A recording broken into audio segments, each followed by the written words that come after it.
Welcome to the Mad Love Your Life show. I'm Mary D, the Joy Catalyst, here to be your host and transformation guide. Mad Love is about the mad, making a difference, and love is what we serve up to live a delicious life. My intention is to help you spark new ideas, break limiting beliefs, and align with your deepest dreams and desires. Get ready for laughter, inspiration, and finding your inner roar in every show.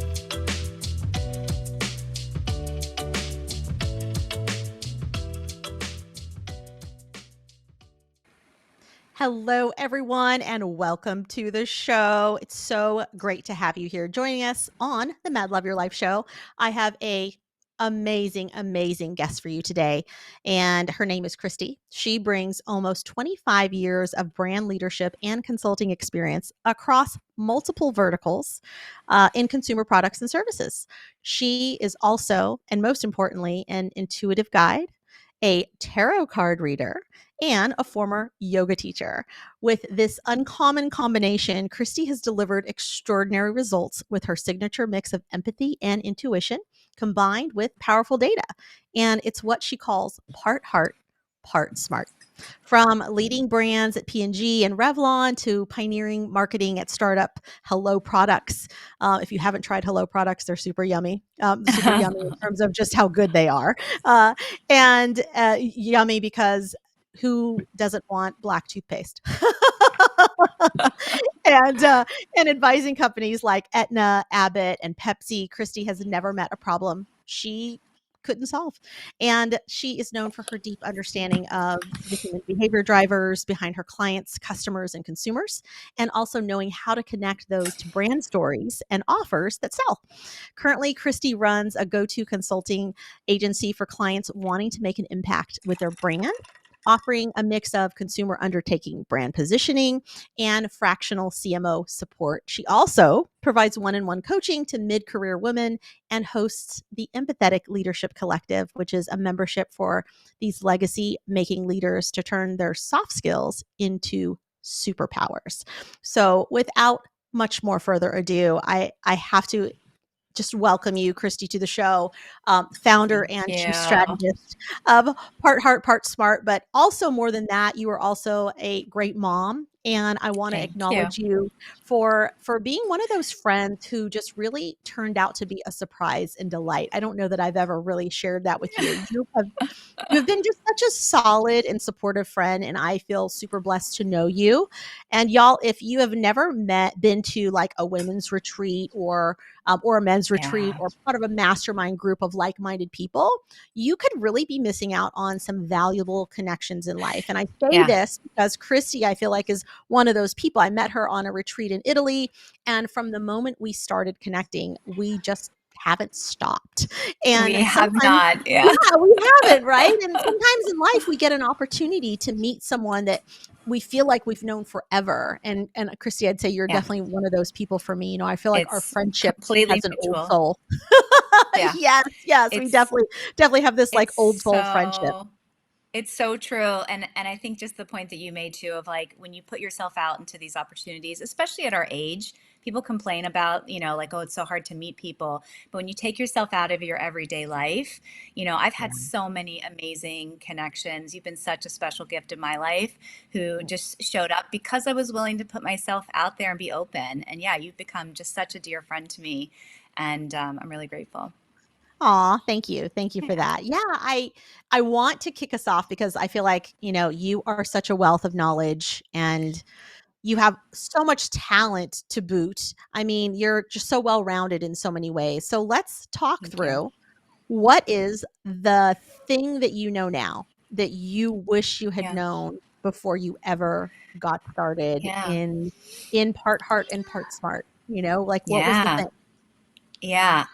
One of the big things that's become super apparent for me in my 40s is how important my quote unquote soft skills have been throughout my entire life.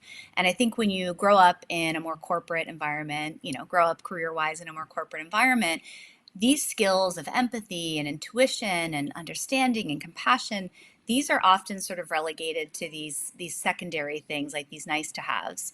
And probably around the time I was 40 or so, I started to look back and I could suddenly see that the driver of my success were actually those soft skills. Yes, of course you have to be good at what you do. You have to be able to drive the business. You need to like be an expert at your work, but um, the ability to really understand other people was the driver of why I was so successful. And I'd love for more and more young people who also naturally have those abilities to be able to see that in themselves, because it has to Mm, do both with how you interact with other colleagues and understanding like what do they really need and what are their real drivers and how do we collaborate on solutions that are win-wins. But it also has to do with the people that you're serving, no matter what kind of business you have, if it's a product or a service. You're ultimately in service of these customers, and the more that you can pause and slow down and understand them, the more that you can come up with solutions, whether that's products or campaigns or whatever it is that you're building. So I think that's been a really powerful lesson for me in this phase of my life, is to really lean into that and appreciate them in a way that I didn't. mm, I love that. I love that so much. What do you think was one of your, what do you think is one of your all-time superpowers? Like growing up, you had Yeah. this thing that you did that you still do now, but you didn't know that it was a superpower, but it's a superpower now. You're like, I'm so clear this is a Yeah. superpower now, but I didn't know it at the time. Like, what's your thing? Yeah. I That's a great question. I think I'm going to give two things. I think one Ooh. is that I'm what I call spatially strategic and visually strategic, which means I can take in a lot of information at once. And I almost see like in front of my head, like a film strip of all these different pieces of information and the patterns that are appearing and what's possible for that and how it all works together. And that too is sort of something I've always just done. It's why I'm such an amazing problem solver. I've been brought into so many projects where, so many teams have attempted to solve an issue on a brand and just can't unlock it. And I can come Yeah. in and just very quickly like see those possibilities. And I didn't realize that that was an uncommon thing also until I was much older. But it's a real gift. And I also, my son was diagnosed ADHD, which led to me having a late in life diagnosis of ADHD. And I Mm, think that ability to see so many different pieces of information, to so quickly allow that to pattern like in my mind, and to see the possibilities, is part of that, essentially neurodivergence that I didn't know I had all this mm, time more recently. So I think that's a big part of it. And I think the other thing is that I create a really safe and welcoming place for people where there's people who are like, everyone just comes up and tells me their life story. Like that's very much what's happens with me. And that too, I didn't really know why. I was always here and non-judgmental and ready to receive it and be supportive. But I can see now like that I do create a really safe and peaceful energy that makes people feel comfortable opening up, yeah. and they can do that in a way that feels really trusting, Yes. and it's been a real gift in terms of how I've collaborated and built relationships throughout my life. Yeah, absolutely. Yeah. Absolutely. I think the trust factor is such a big one, right? It's wanting to Yeah. invite people into a space where they can actually feel free to be themselves, to say what's on their Yeah. mind or what's on their heart and Yeah. communicate it in front of someone who will bear witness to Yeah. them speaking their truth or them feeling their Yeah. feelings. And I think that's something we definitely share in common. And it's one of the reasons we were able Absolutely. to be such fast friends because we get to be those Yeah. that exact reflection to each other in this really, really Yeah. beautiful way. And um, Yeah. when, yeah, for sure, that's definitely one of the draws that I would say, and Hmm. obviously a benefit in business of being able to be in that open Yeah. space. Right, where people Absolutely. just feel like they can Absolutely. come in and relax into that. Let's talk a little bit about the tarot card reading because I think that Yeah. sometimes people are like, "Wait, she's all these business I smarts and know. then there's this woo that's just thrown in there." Well, if you guys didn't Yeah. know it, this is so many people. I'm 100% one of these people. One of my joys is when, Christy pulls a card for me and then she lets me know Yeah. like which guides are in the room and then, walks me through whatever's showing up for the day. And it is a joy. It is a joy to be able to share that gift with others. And I know some of you might Yeah. may be on the fence about how you feel about things like tarot card readings. And I invite Yeah. you to be open to it because there's a lot of fun that can also be had in the discovering Yeah. of like hey, how is our energy showing up and how are the Yeah. signs showing up for us, right? It's really not Yeah. different than if you guys, have, if you're like, okay, my favorite number is 11 because it means there's going to be, new possibilities coming in. Well, if that's what you believe and you happen to see 11s all day long, you're like, oh my gosh, it's a sign something new is Yeah. showing up. And you find a way to find the Yeah. new thing that's showing up or create it. And so sometimes we also get that in the energy of things like tarot card readings, oracle card readings. Tell Yeah. us, Christy, how did you get into it? Like what Yeah. sparked that gift for you? Yeah. Yeah. So I first want to just acknowledge too what you just said is there are probably a lot of people who span these two worlds, but everyone's in the closet, like, and that's really been my experience of I feel like I'm often corporate Christy or I'm spiritual Christy and never Mm, the two pass. There are very few spaces I think where I've truly seen how to bridge those two things and merge them. I think we're getting to a tipping point where this is becoming more mainstream and people are opening up about it. And I'm grateful for that because I think it will be good for business. But my experience, so I would say, when I was younger in my 20s, I started my spiritual seeking journey as I was sort of pulling away from religion that I grew up with and asking a lot of questions and felt really just connected to the universe and our universal energy. mm, I played with tarot a bit in that time. And then through my 30s, I was, in this phase of life of getting married and kids, and I had to quit my job but come back into corporate, and I really lost touch with all of it. I mean, I started to feel very insular in my energy. And then after COVID, I think like a lot of us, it was a very transformational year. And when I came out in early 2021, I just felt like, I feel like it's time to get a new tarot deck for some reason. mm, And right after I thought that, I was out with a friend. We went into a boutique, and sure enough, there's this gorgeous French tarot deck, and I thought this is the one. And I got it, and I just started kind of playing with them, and then I reconnected with a cousin, on my father's side, who apparently was also pulling tarot. And so together, the two of us started to build this skill together. We were pulling for each other. We started pulling for friends. And for about 6 months, we actually ran a paid tarot business. And we were pulling these really deep readings for people that I couldn't exactly explain why they were so miraculously on point, but they were. And I knew that they were mm, helpful and healing. And I knew for me, it was giving me a tool to connect to my own intuition. And what I would say about tarot too, for those who are on the fence or feel like, whatever opinions or, sort of associations you have with it, tarot is actually a practice of connecting to archetypes. Like mm, it is a spiritual practice, certainly, and we're connecting to guides and we're looking for access and the messages that come through. Are spiritual in nature, but it's also, you're pulling cards and you're looking at the images, and we're getting these like deeply universal associations with those images.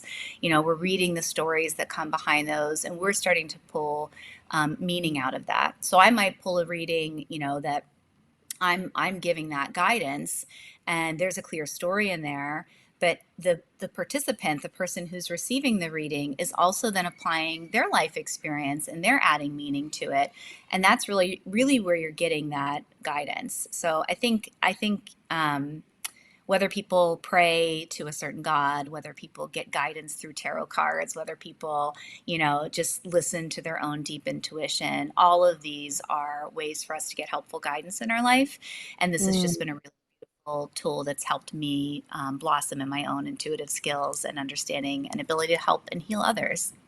Yes, absolutely. Yeah. Yeah, and I'm a firm believer in, that there are many tools for healing, and I think that Yeah. this is where, I know in my Yeah. early days, this is where I got it wrong in that I, Hmm. had this limited view of what I Yeah. perceived as being available for healing, Hmm. and it's Yeah. one of those Yeah.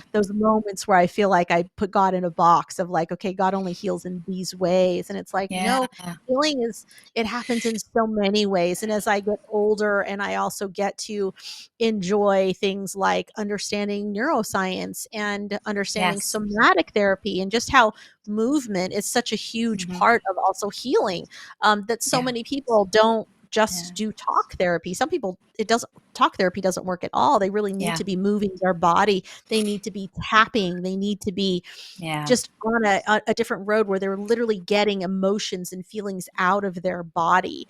And Mm-hmm. it makes me sit with it a little bit also and say, Yeah. this really, I think, also speaks to just the energetics of life, Yeah. and what is out there, like where are we able to really tap in, and what does healing mean for each of us? Healing is us having maybe a conversation about something that is, Yeah. raw, and something that we, have held tightly to our hearts. Or healing could very literally be you putting a band-aid on my boo-boo, so I think Yeah. like so many pieces Yes. of Yeah. that. Yeah. Yeah, it's Oh, it's true. And I'd add too, just that I think as people start to move into exploring spiritual spaces or exploring ways to kind of connect to their intuition or deeper power, whatever they're calling it, there is a real tendency to kind of end up in, what one might call the upper chakras, or sort of connected to the cosmos or those energies up here, and they forget that importance of grounding in the body, mhm. to your point, whether it's somatic work, whether it's like really just focusing on that connection with earth. But, as you're sort of rising up and getting connected, that importance of also grounding down and moving things through your body is really critical. Yeah. I think to feel that full extent and be able to grow in the ways that I think we all are hoping to grow in this audience. Yes, yes, absolutely. And when I think through that, what actually comes to me as you're saying those words is that Yeah. gentle reminder of, I even had a friend that I brought to a plant medicine ceremony with Hmm. ayahuasca, and he was going through a time that was just deeply troubling for him, of a lot of transitions, a lot of just feeling chaotic and wanting to get some Yeah. clarity. And I said, if you feel called to this medicine, Yeah. then there is certainly, I think, some answers that can show up for you in a beautiful way if you're willing to go there. And I know Yeah. that one of his own internal conflicts had to do with the fact that he had had a long history with addiction. So Mm. this Yeah. was where he was like, "Ooh, is this gonna bring me feelings that I felt when I was on these, Yeah. like, pharmaceutical crazy methamphetamines, 25 years ago?" And it's like, I don't Yeah. know. I don't know that answer. I Yeah. don't know what will come Yeah. up for you. It's part of trusting the process, and also, to be fair, I don't know anyone that's addicted to ayahuasca unless you love throwing up vehemently, Right. on Right. weekends, like, Yeah. that's, Yeah.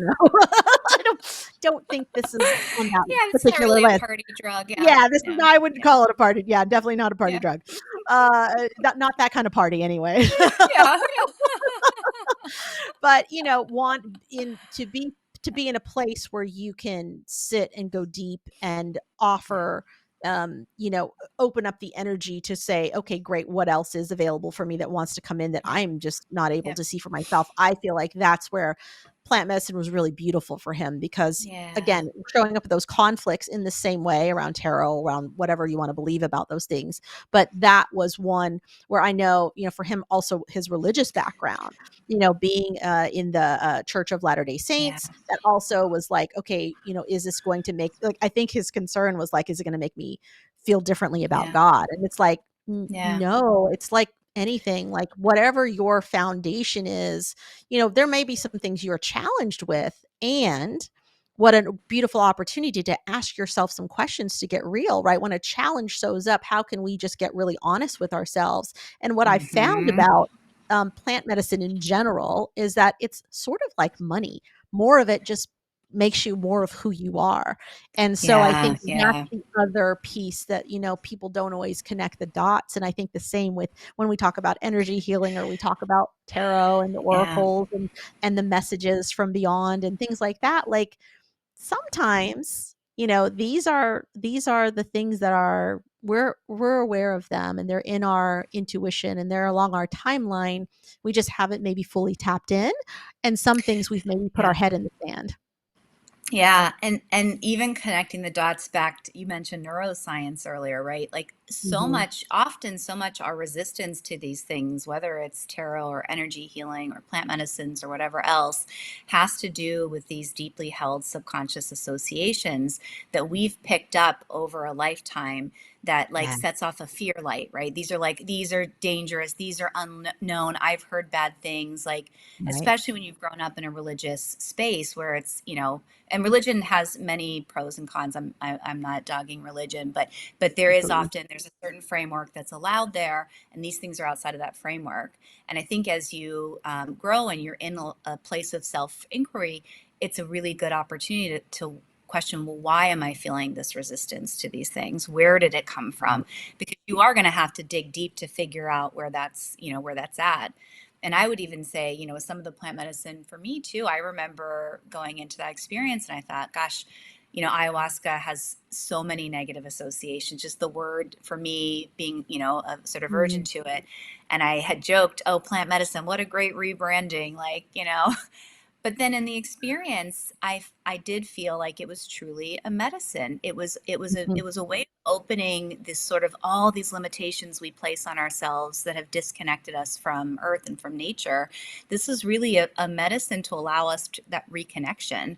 And Mhm. yes, of course, there's many other things that come from it, but that was probably one of the deepest gifts that I got out of that experience. But I had to really, Yeah. you know, also work through what's holding me back, where's the resistance coming from. And some people might find a resistance that says I'm still not going to go there, and some Right. people, I think, when you do inquiry, may find opportunities for growth you maybe previously had limited yourself from. Yeah, absolutely, absolutely. Yeah, and that I would say that that is also my experience with plant medicine is it's I probably have had some of my most profound moments where I Yeah, can so clearly, you know, hear how God was speaking to me and what he was saying and yeah, like it was like things were so revealed to me in these yeah, wonderful beautiful ways that it almost like sped up maybe that timeline in some yeah, way or some shape or some form that was just right for me. And yeah. I also think so too. it had a lot to just honoring the process, you know, like Yeah, for those of you that are unfamiliar, particularly with IS, since that's what we're talking about right now, yeah, there is a preparation that you do beforehand, and it's somewhat of a fasting period, you know, where there's food yeah, involved, but you're limited on things like, you know, sugar and caffeine and some other things. And that itself can also be, you know, a challenge for people as they hmm, enter into trying to be show up in as clean a vessel as possible before yeah, partaking, you know, into the ceremony. And so I yeah, think that there's those pieces of it also that um, really help you set the intention ahead of time because you're thinking about it yeah, and you know, like, hey, I'm preparing myself for this yeah. adventure.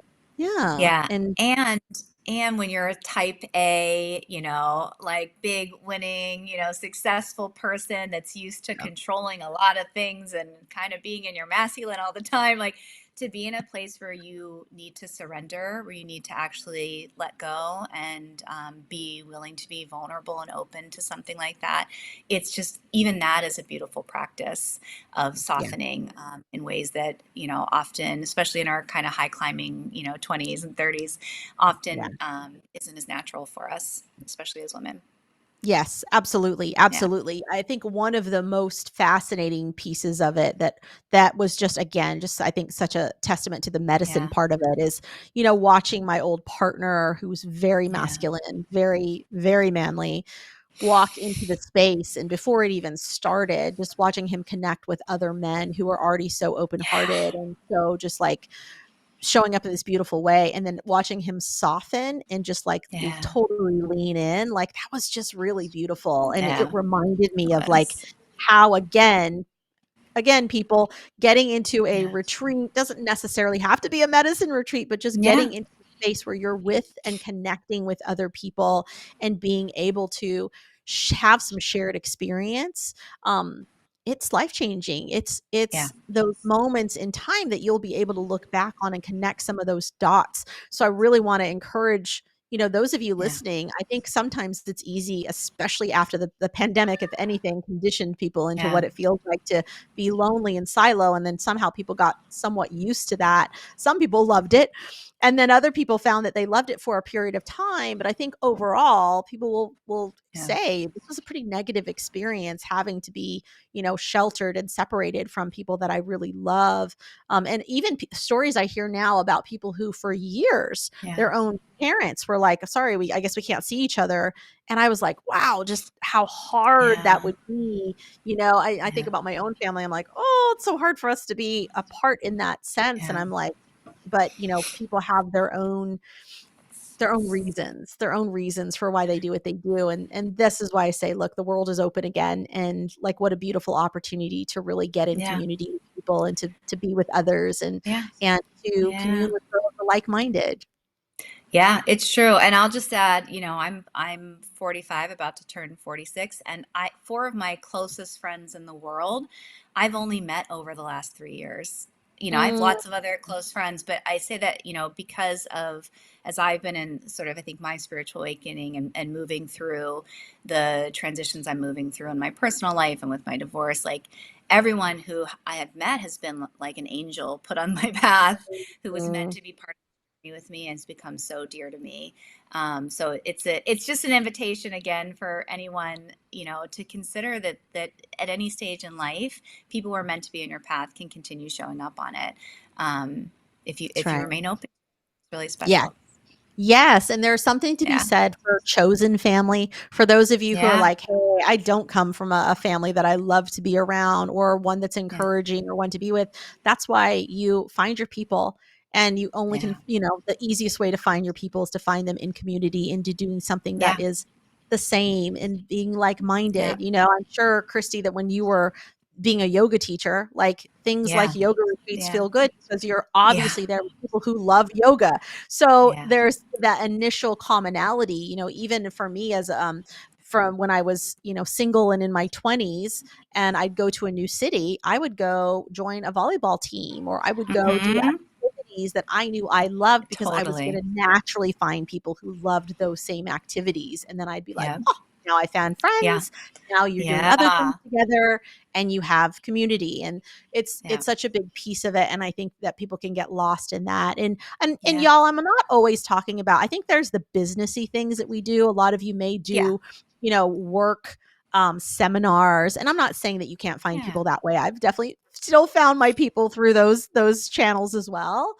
And there's more to life. Like, Yeah. I mean, just when I look through and see the different retreats and communities and groups out there, I'm just so amazed at like why people come together and what they come together for, and just like that there is a longing for togetherness. And I don't know that we all I don't know when did we all get too cool to just raise our hand and be like, hi, I'd love more friends, or I'd love Right. more Yeah. intimate I would relationships, love to say like, what yes. does that look like? And Yeah. the ones that I just tend to honor the most are those ones that can show up so openly and vulnerably, and they just go, hey, like Yeah. let's be each other's people, like, let's be part of this Yeah. together. And I Yeah. appreciate that. Those invitations are beautiful.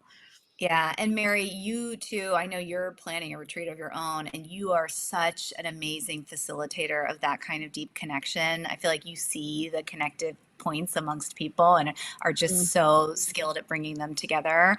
And I think helping people bond in that way. So it's really a gift to be in shared spaces with you in that way. But you're Mhm. so right.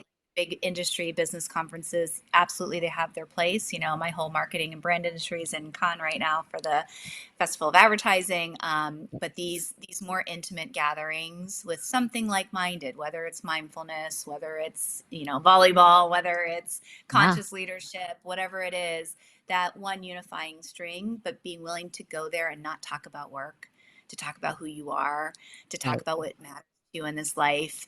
Those kinds of deep connections is what accelerates these bonds and really widens your connection to, I mean, frankly, the universe through these new relationships you form at a really human level. Yes, yes, and Yeah. yes, and yes. Yeah. Now talk to me more about part heart, part smart. Like, I love that Okay. because I think that's Yeah. really it's so defining. And we often go and say, okay, if you were only heart, what would that Yeah. look like? If you were only Yeah. smart, what would that look like? But we put them together Yeah. and you get a little bit of like the real vulnerability of an essence of Yeah. a thing and the heart of a matter, but you also get like the other side of the brain, which is the like strategic piece of Yeah. leaning into this. And that's I think a great describer of who you are. You know, like Yeah. you are Yeah. brilliant and strategic in all of those Yeah. ways. You've done amazing work with these brands and you're so good at what Thank you you. do. And you have this beautiful, you know, vulnerable side of you that's super empathetic. And I know that one of the Yeah. topics that you love to talk about is around empathy and leadership. So I'd love to Yeah. like dive into that a little bit because I feel like that is a piece that this next generation of when I say next generation, I mean, you know, we're in the 40 and over club. So we come from a different Yeah. generation. And I think if anything, we have had to unlearn the being in that in our masculine because we felt like we've had Yeah. to be because we've worked with, you Absolutely. know, groups that are heavy, you know, male led, Yeah. and you know, you have to show up thinking that you have to compete at the Yeah. table. But Gotta wrestle it you to the know, yeah, I ground. gotta Yeah. wrestle Yeah. all around. And so, you know, it's a lot of unlearning to also get out of Yeah. that and say like, no, like I don't have to be that person. And I can still be a leader and I can still do what I need to do and get it Mhm. done. So Yeah. what is, you know, this next generation coming Yeah. in, they're alive and they are aware to Yeah. the old paradigm and they don't resonate with that at all. They're like that toxic Totally. masculinity, all of that. They're like, no, no, and no, down with the Yeah. patriarchy. Like there's a whole different shift happening. And so they're also looking Yeah. for work that's meaningful. I just read a Yeah. recent article that was saying that this next generation they're actually looking for work that is meaningful. They're looking for Absolutely. meaning and fulfilling. They're actually willing to trade in the feeling of meaningful and fulfilling for the dollars Hmm. that Yeah. may not come with it. You know, they're willing to save the ocean all day long, even if it means they're never going to make six figures in their life, but that's just not what's important to them. And I think that's Yeah. such a huge shift. And I also think there's smart ways for people to play both ways. And if no one has ever told y'all this before because Christy and I are definitely going to so dive into this for you. But before we do, I want you to Yeah. know, and please hear this, it's not what you make, it's what you keep. Mm. I got to say it again. It's not what you make, it's what you keep. I have worked with people who make millions and millions of dollars a year and they keep none of it, y'all. None of it. They're Yeah. amazing at making money. They're also really good at spending it all. Okay. Yeah.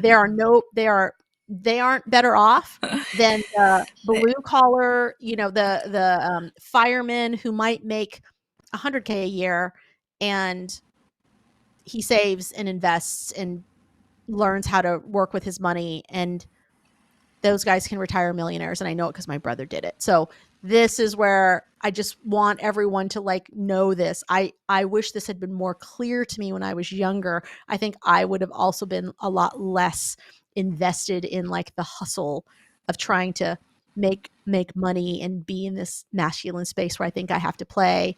And I would have definitely softened and certainly given myself a lot more space like I do these days. So yeah. that's all I'm going to say about that. But Christy, Yes. back to the Such. empathy because it's so big. It's so big and it's what Yeah, yeah. There's so many big things you just shared in that setup, and I'm going to try to cover them all because they're all really important. I think the like where to just start is you're right. This upcoming generation is not interested in doing business in the way that we I think did when we grew up in it, and that's a beautiful thing because senior leadership in a lot of large corporations, companies that have huge global impact or huge global symbols all over, they don't feel that inner drive in the same way to insist that meaning and philanthropy and purpose is part of their business. But what they certainly think is important is maintaining the top talent to fuel the company. And so for better or for worse, what's happening is this younger generation, simply by voicing their desires and being willing to walk when they're not met, they're shifting what's happening in the highest orders of leadership where corporations are starting these initiatives. And I think we're getting to the point where senior leadership that's coming in now does care. That is part of their DNA too. Like we're starting to get to that. But the Mhm. impetus of companies starting to care really had to do with supporting the talent. And frankly, consumers say that they care about this stuff. They're not often buying against those values in the same way, but talent has been a big problem for corporations. So it's beautiful to see that that influence that they have really shifting the way companies are showing up. So that's kind of part one. And then I'll back up a minute and say where part heart, part smart originally came from and how it evolved. So on my corporate journey, back in my late 20s, about 11 years into I guess this was in early 30s, about 11 years into my career, I was feeling pretty burnt out and Mm. in my company, and I'm going, gosh, I don't want my boss's job. And I'd been Mm. interviewing for things for about 6 months, and I just was not excited about any of it. And I just sort of realized I had enough savings at that point. I didn't have like a ton of responsibilities. I'm living in New York City, and I thought I'm just going to quit. And I'm gonna enter the world and find what I'm passionate about again. And I ended up taking essentially a sabbatical year, and that's where I went to Mexico for 5 weeks, and I became a yoga teacher. And I started working on an entrepreneurial venture with a friend for an aromatherapy line that was tied into scent memory. And I was taking consulting projects, and I was teaching yoga privates. And I just was living this really beautiful bohemian existence. And this name, Part Heart, Part Smart, came to me, and I started blogging on that name. And I felt like I don't know what this is, but it's supposed to be something, you know? So I'll say that for our younger listeners. Like sometimes these things just come up and you're like, this is something, and I don't know what it is yet. And I'm not sure what to do with it, but I know I'm supposed to have this thing. And Mm. so, my life changed drastically. I got married, I had kids, I went back into corporate. And, I launched that first blog on 11/11/11. Um, Mm. and when I launched my own company, when I quit corporate and employment for the second time, I relaunched the company on 11/11/22. And this Mm. iteration of the company has started to feel so much clearer to me, so much more tied into my experience in corporate and what I was seeing happening. And here's the core of it, right? We're living in a world where there's so many things that are automated. There's so much data at our fingertips. We're really, in a lot of ways, especially as leaders, as brand strategists or marketing leaders, we're being asked to engineer solutions. And what happens when we do that is that we're kind of getting a false sense of control because we're controlling micro levers. It's like Mm. you forest, and I have these couple of trees really locked down. I know exactly what's happening. I know how to make sure that a certain result comes out of them, but I'm not looking at the forest anymore. Like I'm not seeing what's really possible. And I think people are getting disconnected from the work, and again, I'm Mm. speaking from a brand and marketing, and I think from an entrepreneurial leader perspective, you Yeah. do this work because you want to make an impact, right? You get in because you believe in something, you want to create things, you want to, make a mark on your work. And that's the human part of what we do, like that is not going to come out of the data. So what I'm really pushing for with Part Heart, Part Smart is how do we bring humanity back into the work? Of course, we still have to ground it in best practices. Of course, we have to use this data to make sure that what we're coming up with is going to deliver. But the fuel for the big ideas, the fuel for growth, is through us making more space for that kind of big ideation and visioning. So it includes mindfulness practices. It includes, deep empathy. It includes deep consumer understanding. Mhm. Sometimes it includes, work with a team to start to see each other again, connect with Yeah. each other, be able to actually collaborate together. So we do a lot of strategy that's informed by consumer understanding. So that might be brand positioning, brand Yeah. storytelling, innovation work, those kinds of things. But that's really the crux of the methodology, is not to fall into this trap of assuming we can predict all results through data, because you can predict results, but you're going to predict small results. You're going to predict micro levers. You're not going to make the kind of impact that really lights everybody up and allows these businesses to shine in the way that they want.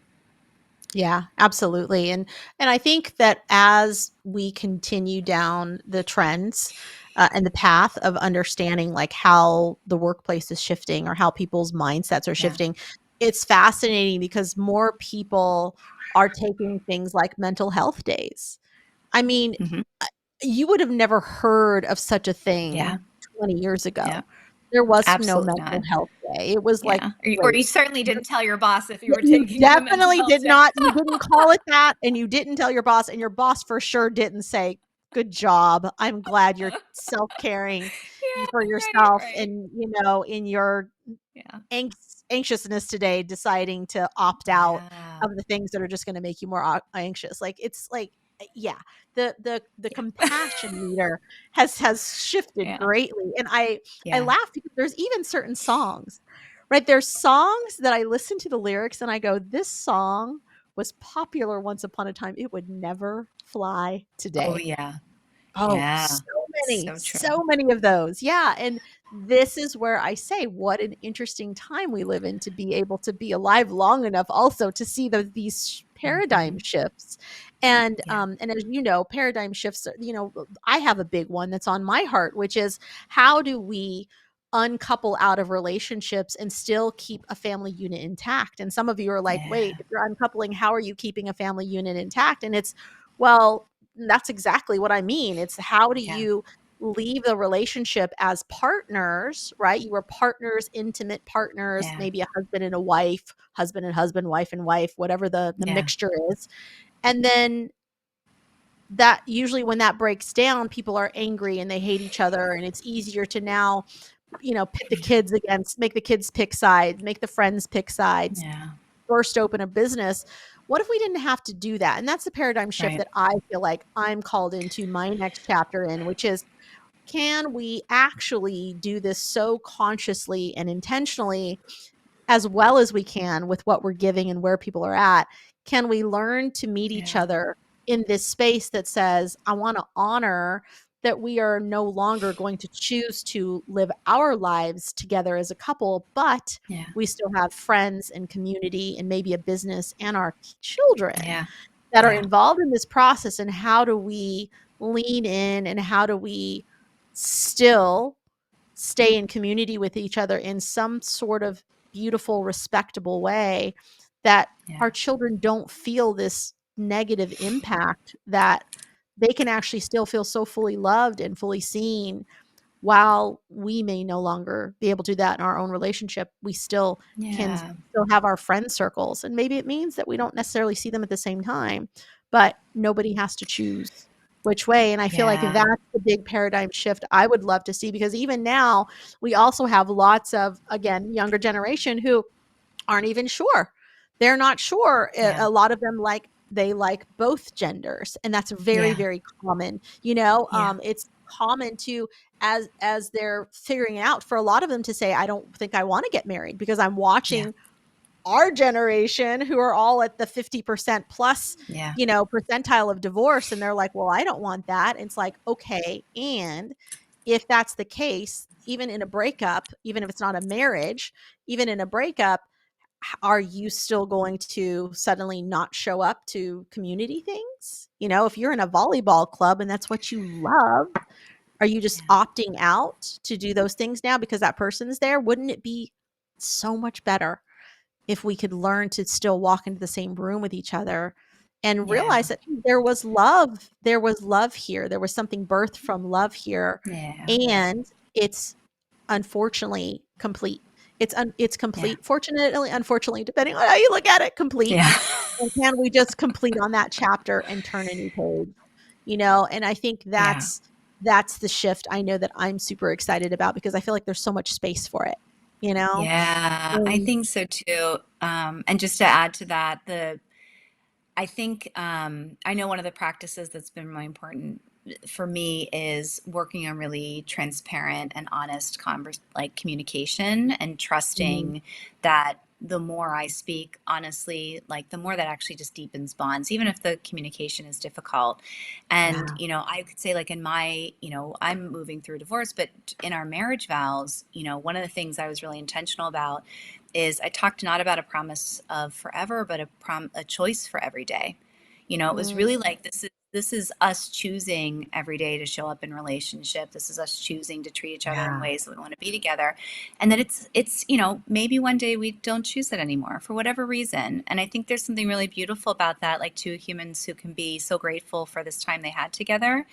yeah, But it forces, that to start a relationship from that place instead of just the romantic, like it's going to be forever and we're going to have, like, a fairy tale, it's Right. a really big cultural shift, but it's really empowering if you can be in relationship that way, and make it a choice every day, and know that things sometimes Totally. get hard, but two people that Yep. are choosing can make it through a lot. And yeah, and then when and if that day comes that it's no longer a choice, like how can you honor this deep connection? How can you Yeah. continue friendship, or at least a cordial coexistence, that doesn't need to be so ugly.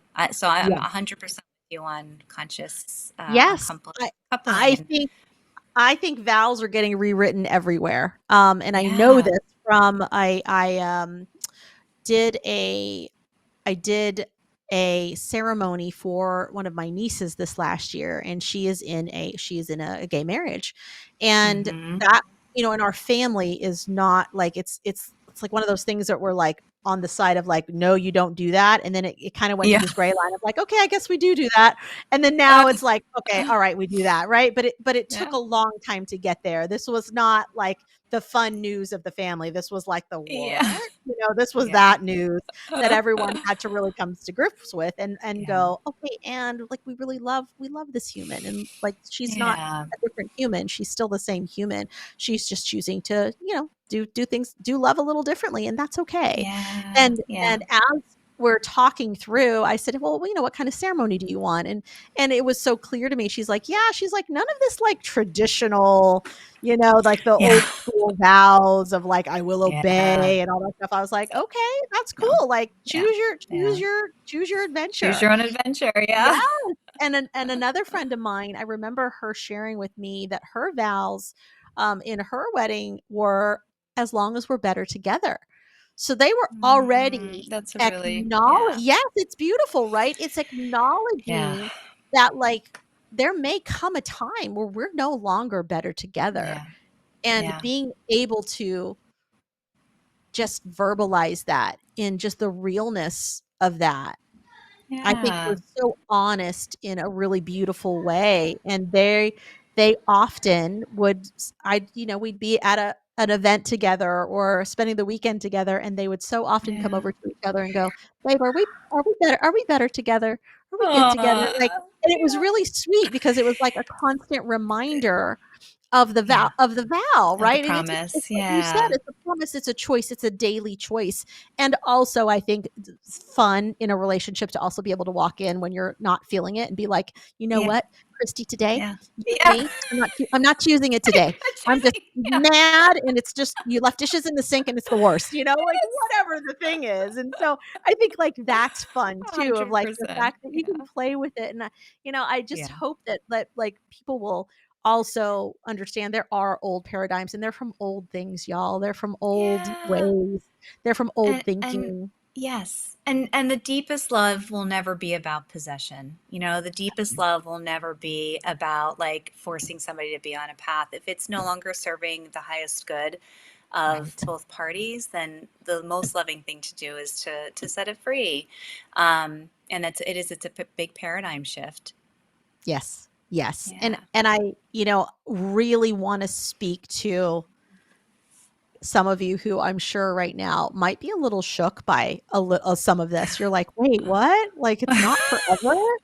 Like that's, that It like might I'm be. I'm being Yeah. so, yeah, it might be. It might be. It might be forever. Yeah. And also it might not. And like, can you lean into what that might mean for you, right? And I think Yeah. the biggest shift and the biggest trend, at least I can see, is also when we do marry very early, or when we do get into Yeah. relationships really, really early, and then we grow up with those, from high school sweethearts into, your 40s. Yeah. You're a very different person sometimes from that Yeah. timeline. And I think that's the other factor that people are not always including.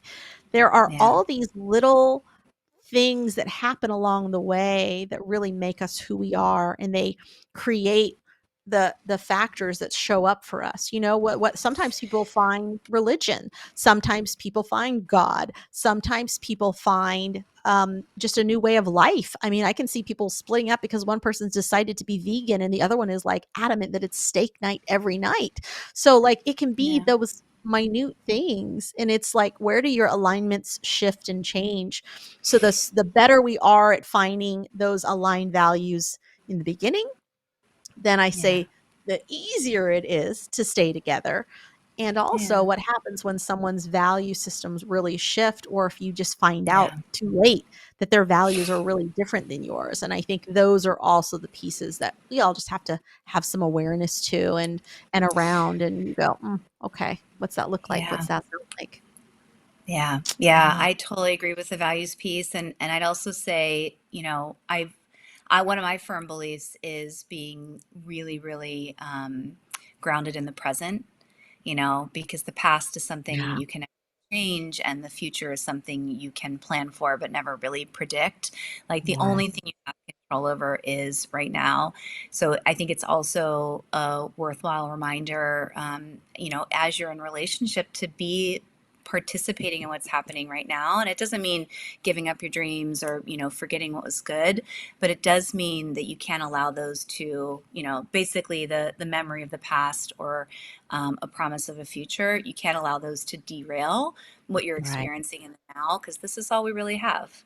Right. So it's an important practice, I think, to stay in that and just make sure that it feels like it's serving both parties and their highest good. Absolutely. Absolutely, it is. Yeah. Christy, you've been such a remarkable guest. I want everyone to know that Christy and I are doing an extended version over on the YouTube channel. So that post will be up here in the next couple days by the end of the week. Yeah. And I'm excited about continuing this conversation with you over on my channel. And with Me that, I too. do also want to make sure everyone knows how to get a hold of you, knows Yeah. where to find out more about you, and of course, your genius of Yeah. part. So if you could share that for us, and also y'all Yeah. check out the show notes because all of her information will also be down in the comments and down in the show notes. Yeah, thank you. So everything's at Part Heart, Part Smart. So the website is partheartpartsmart.com. My handle on Instagram is the same. And LinkedIn is my name, Christi Botello, if you're looking professionally. And I'm always available for complimentary consults on whatever's going on in your business or your brand. And I also have a free values download if that's something that you're working on in your life. And we'll make sure that that link's available too. And it's also on my website. Yay. Thank you, Christy, again so Yay. much. Thank And I you. want to also remind all of you that as we touched on it, the Mad Loveology retreat is happening. It's happening July 18th through the 21st in beautiful San Diego, California. So if you or someone you know is silent suffering in their relationship, please let them know that I've Yeah. created a really safe container. They can come and get clarity on what's next and what's in alignment with their values. They're going to leave with really Yeah. clear next steps and the confidence to take those steps and a whole community of support while they walk through this uncharted territory. And for more, just go to maryd.com. And as always, may joy always go before you. May love always guide you on your path. Thank you for tuning in to today's show. We air live every Wednesday at 4 p.m. Eastern Standard Time on Bold Brave TV. We hope to see you back next week. For more ways to connect with my guests, content, programs, and retreats, just head over to www.maryd.com and subscribe. That's MARYDEE.com.